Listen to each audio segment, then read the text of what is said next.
কখন এসে বসে আছিস? তোর পড়া কটার থেকে আগে শুনি। হ্যাঁ, তো তুই এত তাড়াতাড়ি এসেছিস কেন? মা বললো তাড়াতাড়ি অমনি তাড়াতাড়ি চলে আসবি। আমি সবে মাত্র স্নান করে আসলাম, আমি কি একটু রেস্ট নেবো না? আগে থেকে বসে থাকবি। ভালো হয়েছে এসেছিস যখন, বসে নিজের মতো নিজে পড়তে থাক, আমার সময় হবে তখন আমি পড়াবো। কি প্রজেক্ট? তোর প্রজেক্ট তুই করবি, প্রজেক্ট আমি কেন করব? বড়জন হলে আমি তোকে হেল্প করতে পারি, তোর প্রজেক্ট সব আমি করব। আমার কি অন্য কোনো কাজ নেই নাকি? তোর মা বললেই হয়ে যাবে? প্রজেক্ট করার জন্য কি আমাকে আলাদা করে মাইনে দেয় নাকি তোর মা? প্রজেক্ট করব, লেখ চুপচাপ। হ্যাঁ রে, তুই হোমওয়ার্ক গুলো করে আনিসনি কিসের জন্য?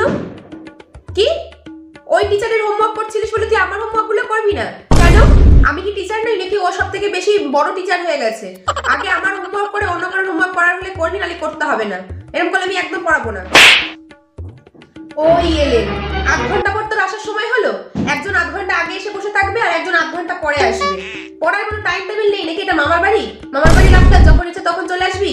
এখন আধ ঘন্টা পরে আসছিস, তোকে নিয়ে কি আমি এক্সট্রা টাইম বসে থাকবো? আমার অন্য কোনো কাজ নেই, তাড়াতাড়ি আয়।